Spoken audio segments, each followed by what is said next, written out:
जय भीम सर्वांचं स्वागत करतो लॉर्ड बुद्धा टी व्ही चॅनलमध्ये। मी प्राध्यापक विनोद बागडे। आज आपण पाहतो हा जो मोर्चाचा एल्गार आहे, संविधान बचाव कृती समितीच्या वतीनं घेण्यात आलेला हा एल्गार आहे। अन्यायाच्या विरोधात न्याय मागण्यासाठी ही सर्व जनता आपल्याकडे उभी आहे। एकच न्याय आहे, उपवर्गीकरण न्याय की अन्याय। लॉर्ड बुद्धा टी व्हीच्या वतीनं एक महिना सतत उपवर्गीकरण न्याय आहे की अन्याय आहेत। आपल्यासमोर बचाव कृती समितीच्या ज्या 3 महत्त्वाच्या मागण्या आहेत, उपवर्गीकरण थांबायलाच पाहिजेत, न्यायमूर्ती आनंद बिदरचा अहवाल सर्व लोकांसमोर आणावा, त्याच्यात काय न्याय आहेत काय अन्याय आहेत हे अजूनपर्यंत लोकभिमुख झालेला नाही। तर आपल्यासमोर या आरक्षण बचाव कृती समितीचे अध्यक्ष आहेत आपल्यासमोर प्राध्यापक विलास शेजूळ सर। जय भीम। मला असं वाटते की उपवर्गीकरण हा संविधानाच्या मूळ संकल्पनेला घाव आहे का, असं आपणास वाटते का? हो, नक्कीच आहे। कारण बाबासाहेब आंबेडकरांनी जे आरक्षण दिलेलं आहे त्या विविध जातीच्या जेवढ्या समस्या आहेत, अस्पृश्य जाती ज्या आहेत त्या एका गटात बाबासाहेबांनी निर्माण केलेल्या आहेत। ते शेड्यूल तयार केलेलं आहे 59 जातीचं। ह्या 59 जाती कोणत्या आहेत तर त्या जातींना नाकारलेलं आहे, ह्या जातींना अस्पृश्य समजल्या गेलेलं आहे, म्हणून यांचा एक वर्ग तयार केला। त्यानंतर दुसरी गोष्ट आहे की ज्या जंगलामध्ये राहणारा एक समाज होता त्यांच्यामध्ये अनेक जातीमध्ये विभागलेलं असल्यामुळं बाबासाहेब आंबेडकरांनी त्यांचाही एक वर्ग तयार केला, त्याला शेड्यूल ट्राईब म्हटले बाबासाहेब आंबेडकरांनी। आणि आता हे वर्णव्यवस्थेच्या बाहेरचा समाज होता, वर्णव्यवस्थेमधल्या असला शूद्र वर्णातला म्हणून त्याला आपण अदर बॅकवर्ड क्लासेस बाबासाहेबांनी नाव दिलं।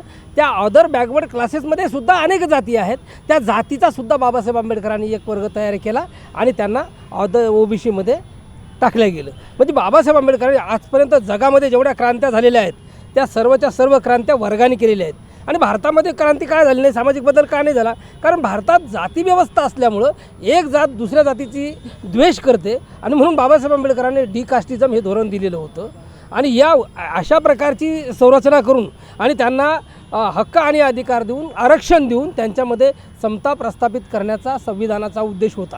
आणि ती समता आता वर्गीकरणाचा जर विषय आपण घेतला आणि जर तुम्ही त्या जातीला वर्गीकरण आरक्षण देत असाल तर त्या 2 जातीमध्ये समता प्रस्थापित होणार नाही। संविधानाचा जो उद्देश आहे डिकास्टिझमचा तो पूर्ण होणार नाही, म्हणजेच संविधानाला कुठेतरी बाधा येते, मूलभूत तत्वाला घटनेच्या कलम 14ला कुठेतरी बाधा येते आहे। आणि म्हणून आमची मागणी आहे की संविधानानं जे अधिकार नागरिकांना दिलेले आहे, या देशात जो समान राष्ट्रीय समाज निर्मितीच्या मधला उपवर्गीकरण जर केलं तर या देशामध्ये कधीही राष्ट्रीय समाज निर्माण होणार नाही। आणि म्हणून त्या बदर समिती जी नेमलेली आहे न्यायमूर्ती आनंद बदर समिती, त्या समितीला काय 2011 जी जनगणना झाली त्याच्यावरती ते काढणार आहेत का? त्यांचा डेटा काय इम्पिरियल डेटा कुठून तयार करून घेतला काय? त्यांचं कशाच्या आधारावरती समिती तयार झाली? आणि दुसरी गोष्ट त्या समितीनं कशाच्या आधारावर सर्वे केलेला आहे हे सर्व विधानसभेमध्ये आणि जनतेमध्ये उघड झालं पाहिजे। त्याचा डेटा काय इम्पिरियल डेटा कुठून आणला, कशा पद्धतीने तुम्ही सर्वे केलेला आहे त्याचं विधानसभेमध्ये नाही, जाहीर लोकांमध्ये नाही। ह्या डेटा नसताना, कुठल्या आधार नसताना परत एक सचिवांची समिती नेमली, त्या सचिव समितीच्या नेमण्याचा काय अर्थच नाही आहे ना। जर त्या न्यायमूर्ती बदर समितीचाच अहवाल कशावरती आधारित आहे हे जर या देशातल्या लोकांना माहीत नाही आणि त्याची पडताळणी कोण करणार? सचिवानं कुठंच सर्वे केलं नाही, त्यांनाही कुठे आधार नाही आहे, कशाच्या आधारावर हे सर्वे करणार आहेत? या देशामध्ये 2011च्या नंतर SC/STची जातगणना झालेली नाही आहे। आता जेव्हा जातगणना होईल तेव्हा तुम्ही ते संख्येवारीनुसार ते आकडेवारीनुसार होणार आहे। याला कुठल्याही प्रकारचा काही आधार नाही वर्गीकरण करायचं। हायकोर्टानं ज्या टर्म अँड कंडिशन दिलेल्या आहेत, वास्तविक हायकोर्टानं दिलेला हा जो निर्णय आहे तो सुद्धा पुनर्विचार करण्यासारखा आहे। कारण बाबासाहेबाच्या संविधानाला तो ठेच पोचणार आहे। म्हणजे उपवर्गीकरण हे असंविधानिकच आहे, पण ठीक आहे, काही टर्म अँड कंडिशन हायकोर्टानं ठरवून दिल्यात, त्या या न्यायमूर्ती बदल समितीनं पाळल्यात का नाही पाळल्यात का, काय कंडिशन आहेत? जनतेसमोर सर्व ब्लँक आहे आणि वर्गीकरणाचा निर्णय सुरू आहे। आणि म्हणून आमची सरकारला विनंती आहे की देशामध्ये मणिपूर घडवू नका, देशामध्ये महाराष्ट्रामध्ये मणिपूर घडवू नका। जर वर्गीकरणाचं असं केलं तर जातीमध्ये वाद लागतील आणि आपला महाराष्ट्र हा फुले शाहू आंबेडकरांचा महाराष्ट्र ओळखला जातो आणि त्यामुळं एवढा वाद आपल्या महाराष्ट्रामध्ये होणार नाही। परंतु सरकारने जाणून लोकांना चेतावणी देऊ नये। सर्वोच्च न्यायालयाने एक फार मोठा हा निर्णय जो घेतला यामागचा उद्देश आहे काहीच यामधल्या 59 जातीपैकी काही अशा ज्या जाती आहेत की ज्यांचा जो विकासाचा दर आहे तो जास्त आहे, काही जातींचा विकासाचा दर कमी आहे. जर सर्वोच्च न्यायालयाने हा जर असा निर्णय घेतला असेल तर त्या निर्णयाला तुमचा विरोध का आहे? मस्त. मला खूप आनंद झाला तुम्ही हा प्रश्न विचारला. तर 59 जातीला मी पहिले सांगितलं की बाबासाहेबांनी वर्ग तयार केलेला आहे. आणि आरक्षण हा गरिबी हटाव कार्यक्रम अजिबात नाही आहे. हा भ्रम आणि अपप्रचार पैदा केला गेलेला आहे की एका बौद्ध लोकांनी ते आरक्षण बळकावलं आणि मग त्यांनी जास्तीच हे केलं. आरक्षण हा प्रतिनिधित्वाचा प्रश्न आहे संविधानिकरित्या. तो गरिबी हटवण्याचा कार्यक्रम बिलकुल नाही आहे. तुम्हाला नीच दर्जाचं अस्पृश्य समजलं जातं. ती समानता आणण्यासाठी ते आरक्षणाचं प्रतिनिधित्व दिलेलं आहे. आता या 59 जातीला कोणत्याच जातीला कोणी सांगितलं तुम्ही शिकू नका म्हणून? आणि राजकारणामध्ये बौद्ध आहेत का? आरक्षित सीटवर किती महाराष्ट्रामध्येच विचार करा, किती बौद्ध आहेत खासदार आतापर्यंत आरक्षितच्या सीटवर? इतर जातीतले नाही आहेत का? आणि जिथं काहीच प्रॉब्लेम नाही शिक्षण घेण्यासाठी इतर जातीला कोणी अडवलं? कोणी त्यांना भेदभाव करतो का? परंतु या देशातला 58 ज्या जाती आहेत ते आमचे बांधव कर्मकांड, देवधर्म आणि त्या जुन्या रूढी परंपरा याच्यामध्ये एवढे अडकलेले आहेत की इतर समाज ज्या पद्धतीनं या पूर्ण देशच पारंपरिक पद्धतीमध्ये अडकलेला आहे. आता खरात बाबाचं उदाहरण घेतलं ना आपण तर ते ग्रुप सायकोलॉजी आहे, कर्मकांडाचा विषय नाही. तसे हे लोक धार्मिक कर्मकांडामध्ये अडकत गेल्यामुळं मला नक्की वाटतं की तेही आपले बांधवच आहेत, कारण त्यांचे आपले दुःख समान आहेत. बरोबर. आणि या समान दुःख असलेल्या लोकांचा वर्ग बाबासाहेब तयार करायचा होता. आणि या देशात RSS आणि काही व्यवस्था बाबासाहेबाच्या संविधानाला मानत नाहीत. त्यांना हे आरक्षण प्रतिनिधित्व तोडायचं आहे आणि त्याचाच खेळखोंडाबो करायचा आहे ना. या देशातलं आरक्षण संपवायचं आहे. वेगवेगळी कारणं संविधानाच्या माध्यमातून ते शोधतात आणि वेगवेगळी कारणं सांगत राहतात सातत्यानं. आणि म्हणून आमचा आरक्षण बचाव संघटनेचा अख्ख्या महाराष्ट्रामध्ये या वर्गीकरणाला विरोध आहे. हे जे वर्गीकरण आहे 59 जातीचं जे वर्गीकरण बाबासाहेबांनी त्यावेळेस केलं. मग आपण पॅरा नंबर 37मध्ये ज्या काही जाती आहे 1मध्ये जाती आहे 59 जातीचा आपण जो क्रम पाहतो हा एकसंघ आहे. आणि या एकसंघाचं विलगीकरण होऊ नये. बाबासाहेबांनी विकेंद्रीकरणाला तर खूप छान डिसेंट्रलायझेशन बाबासाहेबांनी केलं, परंतु जातीचा एकसंघ असायला पाहिजे, राज्याचा एकसंघ असायला पाहिजे. आणि हाच या समितीचा ज्याला आपण म्हणतो आरक्षण बचाव समितीचा जो मुख्य उद्देश आहे हे जाणून घेण्यासाठी आमच्यासोबत आहेत उपाध्यक्ष आहेत. सर आपलं नाव? प्राध्यापक भरत जाधव. अच्छा, मला हे सांगा या आरक्षण बचाव समितीचा मुख्य उद्देश काय आहेत? आरक्षण बचाव कृती समितीचा मुख्य उद्देश असा आहे की जे काही बाबासाहेबांनी संविधानामध्ये जे आरक्षण दिलेलं आहे आणि आमचे अध्यक्ष प्राध्यापक विजय शेजूर सरांनी जे काही वर्गवारी सांगितलेली आहे या वर्गवारीनुसार त्यांनी आरक्षण दिलेलं आहे. गरीब हटाव हा कार्यक्रम नाही आहे. म्हणून आमचं उद्दिष्ट एकच आहे की जे काही वर्ग तयार केलेले आहे ह्या वर्गांचं जे आरक्षण आहे बाबासाहेबांनी संविधानामध्ये दिलेलं ते आरक्षणाची पायमल्ली होऊ द्यायची नाही. आरक्षणाचा जो ढाचा आहे हा ढाचा ढिसळू द्यायचा नाही. आणि लोकांना जागृत करणे, समाजामध्ये समाज जागृती करून सर्व समाजाला सांगणे की बाबा हे जे काही कटकारस्थान RSSचे जे काही पिल्लावळ आहे हे पिल्लावळ जे काही कटकारस्थान करत आहे जातीभेद निर्माण करण्याचा प्रयत्न, जसं आमच्या अध्यक्षाने सांगितलं की मणिपूर महाराष्ट्रात करण्याचा जो प्रयत्न चाललेला आहे हा प्रयत्न आमची आरक्षण बचाव समिती हाणून पाडणार. आणि या महाराष्ट्रामध्ये आम्ही जे काही डॉक्टर बाबासाहेब आंबेडकरांनी आरक्षणाचं जे वर्गीकरण हा जे काही त्यांनी धोरण अवलंबलं आहे ते बाबासाहेबांच्या धोरणाला पूर्ण विरोध आहे. आणि संविधानाचे जे काही तत्त्व आहे, मूलभूत तत्त्व, समतेचं तत्त्व याला पूर्ण पायमिल्ली करत आहे. म्हणून आरक्षण बचाव समिती ही जे काही त्याचे धोरण आहे या धोरणाला आम्ही विरोध करणार. आणि आमचं उद्दिष्ट एकच आहे की समाजाला संविधान समजून सांगणे आणि आरक्षण हे जातीला नसून गरीब हटावं नसून हा समाजामध्ये वर्ग जे बाबासाहेबांनी दिलेला आहे ते वर्गाचं आरक्षण बरोबर आहे. त्याच्यावरती आम्ही मोठ्या प्रमाणात जन आंदोलन उभं करू आणि मोठ्या प्रमाणात महाराष्ट्रात नाही या देशात शासनाच्या विरुद्ध आम्ही एकत्र येऊन नवीन पिढीला आम्ही जे बाबासाहेबांनी आम्हाला दिलेलं आहे ते आमच्या नवीन पिढीला मिळालंच पाहिजेत. जातीभेद नाकारण्यासाठी आम्ही एकत्र आलेलो आहोत आणि मोठ्या प्रमाणामध्ये बाबासाहेबांचं जे काही धोरण आहे ते आम्ही राबवण्याचा प्रयत्न करणार आहोत. हा आवाज आहे एकतेचा, हा आवाज आहे उपवर्गीयकरणाच्या विरोधामधला, हा आवाज आहे तो एल्गार आहेत. हा सर्व आवाज आपण पाहतो आहे लॉर्ड बुद्धा TV वरती. तुमच्या अजून काही मागण्या आहेत UGC बिलाबद्दल आहेत, कामगारांच्या धोरणाबद्दल आहेत, त्याच्यानंतर दिव्यांगाबद्दलच्या आहे. तर मला एक गोष्ट सांगा की 2016चा जो निर्णय आहे दिव्यांगाबद्दलचा, हां 2016चा जो निर्णय आहे दिव्यांगाबद्दलचा 4% जागा आरक्षित त्यावेळेस केल्या होत्या, परंतु 2026 उजाडलेला आहे. अजूनपर्यंत दिव्यांगाचा जो अजेंडा आहे तो लागू करण्यात आलेला नाही. तर या संस्थेमार्फत, या आरक्षण बचाव कृतीमार्फत आपण सरकारला काय सुचवणार आहे? आरक्षण बचाव कृती समिती या समितीचा मी उपाध्यक्ष आहे आणि दिव्यांग human right federation all India याचा मी राष्ट्रीय अध्यक्ष आहे, प्राध्यापक भरत जाधव. मी दिव्यांगांचं काम सातत्याने 10-15 वर्षापासून करतो आहे. दिव्यांग कायदा 2016 हा जो कायदा केंद्र शासन आणि राज्य शासन यांना जो करायला युनोनीच यांना डायरेक्शन दिलेलं आहे की दिव्यांग कायदा जो आहे की दिव्यांग कायद्यामध्ये खाजगी शासकीय उद्योगामध्ये 4% रिझर्वेशन आणि खाजगी उद्योगामध्ये 5% रिझर्वेशन.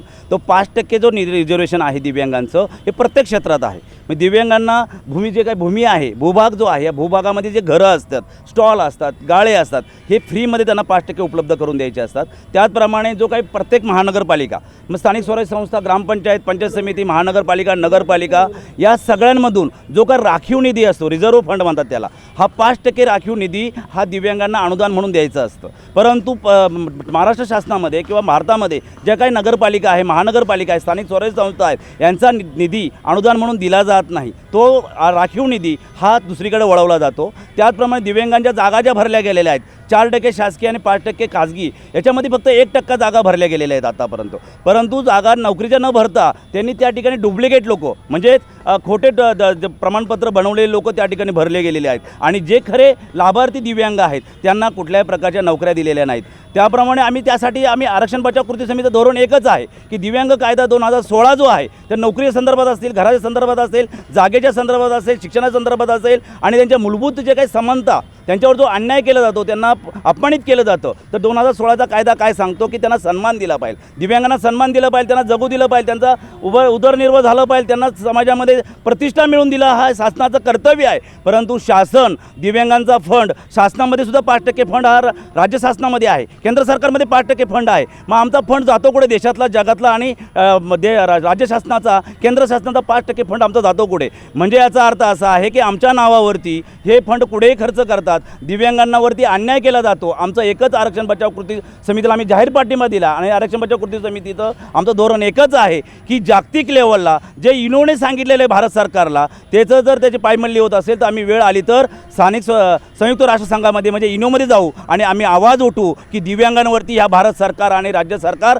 कसा अन्याय करतो. कायदा असून त्यांच्या नोकऱ्या नाही, घरं नाही, गाळे नाही, आज ते भिका मागताय, त्यांना रस्त्यावर घरं नाही. मला वाटतं ही महिला आली बघा, ही महिला मी तिला ओळखत नाही, पण ती शोधत माझ्याकडे आली. तिचं घर बिल्डरने विसकून घेतलेलं आहे. ती साप तिच्या घरात येत आहे, वाघ येतात, बिबळे येतात, त्याला घरापासून बेघर आहे. कल्याणची शौकीन ते काय ते मला शोधत इथपर्यंत आलेले आहे. मी म्हणजे अशा प्रकारे दिव्यांगांना पाणी नाही, आंघोळीला साधन नाही, घर बळकवलं जातं आहे, हाल केले जातात, असे दिव्यांग या ठिकाणी मला भेटायला आलेत. म्हणजे याचा अर्थ दिव्यांगांनी मरायचं का?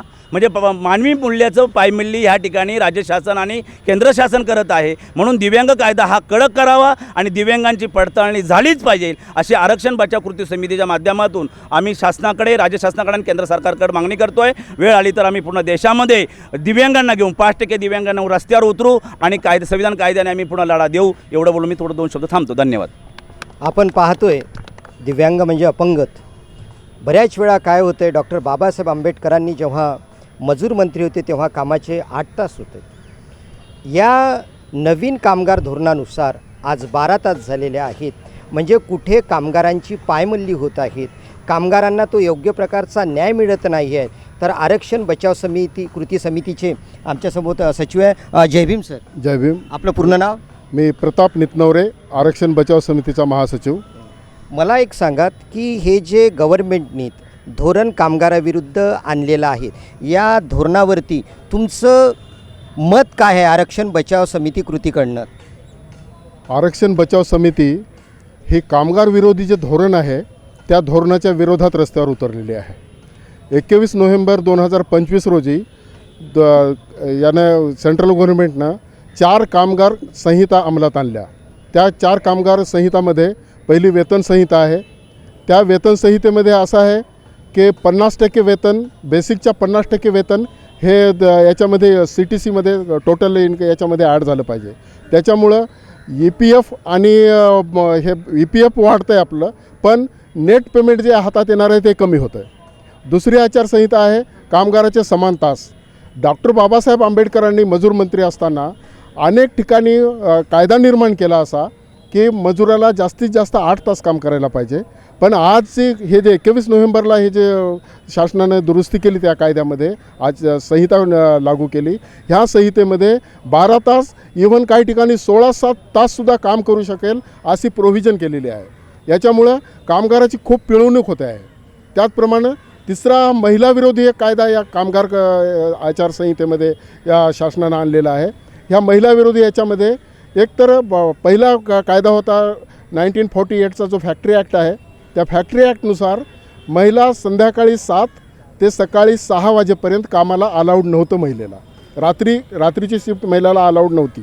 आता या कामगार कायद्यामध्ये, नवीन कामगार कायद्यामध्ये असा बदल केला गेलेला आहे की महिला जर स्वतः लिहून देत असल्या स्वइच्छेनं ती ह्या रात्रीच्या शिफ्टला काम करू शकते. आणि याला नाव असं दिलं गेलं की समानता, स्त्री पुरुषामध्ये समानता आणण्यासाठी हा आम्ही कानून आणत आहोत. NCBRच्या रिपोर्टनुसार 2022च्या रिपोर्टनुसार या गेल्या 2022ला 450 महिला अत्याचाराचे गुन्हे दाखल झाले. त्याच्यामध्ये 80 बलात्काराचे गुन्हे दाखल झाले. शासनाला काय वाटतं, महिलांना रात्रपाळी दिल्यामुळं काय गुन्हेगार कमी होणार आहे?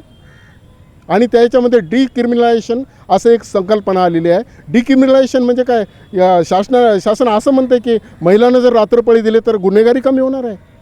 अशा प्रकारचे अनेक प्रकारचे अन्यायविरोधक कायदे महिलांच्या विरोधात, कामगाराच्या विरोधात हे कायदे या शासनानं 21 नोव्हेंबर 2025 रोजी अंमलात आणण्याचा प्रयत्न केला आहे, अंमलात आणलेले आहेत. त्याचं नोटिफिकेशन जारी केलेलं आहे. काही राज्यामध्ये त्याचं नोटिफिकेशन जारी करून राज्य सरकारने हे केलेलं आहे. मोस्टली सगळ्या राज्यामध्ये हे कायदा लागू झालेला आहे. आणि आरक्षण बचाव समिती आदरणीय विलास शेजुळे यांच्या मार्गदर्शनाखाली, यांच्या खंबीर नेतृत्वाखाली आम्ही भरत जाधव साहेबांनी सांगितल्याप्रमाणे आम्ही रस्त्यावर उतरणार. हे कामगाराविरोधी, महिलाविरोधी आणि देशद्रोही विरोधी या शासनाला जाब विचारल्याच्यावर राहणार नाही. मला एक प्रश्न अजून फार महत्त्वाचा वाटला.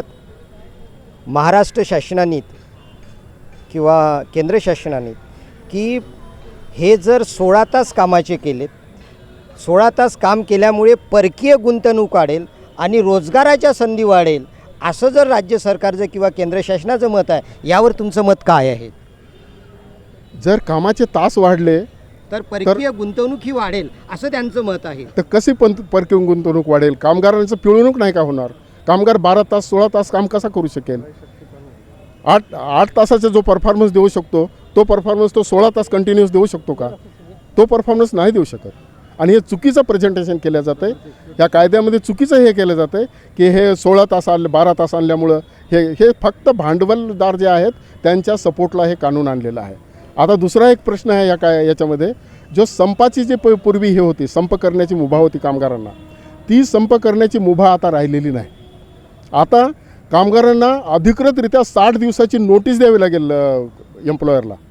आणि 60 दिवसाची नोटीस देऊन त्यानं जर पास केलं तरच तो संप करू शकतो. म्हणजे कामगाराचं जे मेन हत्यार होतं न्याय मागण्याचं, की संप करून रस्त्यावर उतरून ते न्याय मागत होते, तेही हत्यार या शासनानं याच्यामधून ओढून घेतलेलं आहे. म्हणजे आपल्याला जायचं कुणाकडं न्याय मागण्यासाठी, त्यालाच आपण परमिशन मागतोय की आम्ही संप करू का?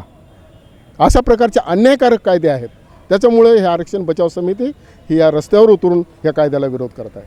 बऱ्याच वेळा पाहतो लॉर्ड बुद्धा टी वेगवेगळे विषय घेऊन या जनतेच्या प्रश्नाला उत्तर देण्यासाठी एकमेव मीडिया असा आहे. UGC बिल असोत किंवा उपवर्गीकरण असो, न्याय की अन्याय, लॉर्ड बुद्धा TV मार्फत प्रत्येक ठिकाणी म्हणजे प्रत्येक जिल्ह्यामध्ये, प्रत्येक तहसीलमध्ये हा कार्यक्रम लवकरच 14 एप्रिलनंतर येत आहे. उपवर्गीकरण, न्याय की अन्याय. आमच्यासोबत डॉक्टर साहेब जुळलेले आहेत की आपण पाहतोय की बऱ्याच वेळात कामगार असोत, उपवर्गीकरण असोत, लॉर्ड बुद्धा TV तुमच्यासोबत नेहमी सोबत असते. याचं कारण की जे वाच्या आहेत, आपण मुक्यांना वाच्या म्हणतो, परंतु या कायद्याला जर निरंतर लोकांसमोर आणायचं असं त्याचं स्टेज म्हणजे लॉर्ड बुद्धा TV. का आपण या माध्यमातून, बचाव कृती समितीच्या माध्यमातून या लोकांच्या ज्या समस्या आहे, या समस्यांना तुम्ही कसं लोकांसमोर नेणार? सर्वांना जय भीम. मी एक मुद्दा या माध्यमात टीव्हीच्या माध्यमातून लॉर्ड बुद्धा टीव्ही मांडू इच्छितो की सरकारला जर वंचितांची आणि जो आरक्षित घटक आहे याची एवढी जर काळजी आहे तर त्यांनी पहिलं जे प्रायव्हेटायझेशन चालू आहे खाजगीकरणाद्वारे, आलं लक्षात, खाजगीकरणामध्ये अजिबात कुठे आरक्षण नाही आहे. हा मुद्दा सरकार का विसरतं? म्हणजे जिथे तुम्हाला आरक्षण आणायला पाहिजे, तुम्हाला जिथे खरोखर कळकळ वाटते, तर जो आरक्षण आणण्यासारखं जिथे आहे तिथे तुम्ही काही करत नाही आहात. आणि जिथे ऑलरेडी आहे तिथे तुम्ही कशी भांडणं लावून द्यायची, हा हेतू पुरस्सर कार्यक्रम आखलेला आहे सरकारने.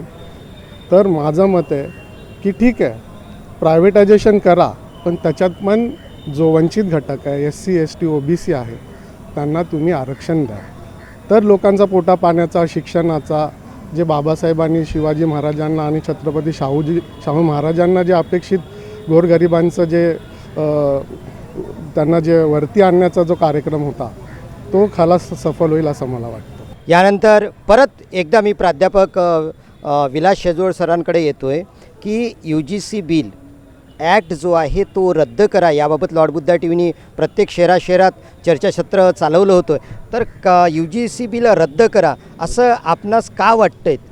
आमचं सर्वात महत्त्वाची गोष्ट की UGC बिल म्हणजे UGCची बिल रद्द करा नाही आहे आमची मागणी. आमची मागणी आहे की SC ST आणि OBC यांच्यावर या देशामध्ये हॉस्टेल असेल, शिष्यवृत्ती असेल आणि जास्तीत जास्त उच्च शिक्षण क्षेत्रात म्हणजे मोठमोठे जे कोर्सेस आहेत, मेडिकल व्यावसायिक असतील, त्यामध्ये OBC विद्यार्थ्याचं मोठ्या प्रमाणात हरासमेंट केली जाते. आणि ती जातीय हरासमेंट, जातीय भेदभावाचीच हरासमेंट त्या ठिकाणी होती. जशी SC आणि STची होती तशीच OBCची होती. आणि म्हणून 2025मध्ये UGCने युनिव्हर्सिटी ग्रँट कमिशनने म्हणजे विद्यापीठ अनुदान आयोगानं असं एक बिल तयार केलं होतं की जसं 2012मध्ये SC ST यांच्यासाठी अन्याय निवारणासाठी समिती तयार केली होती.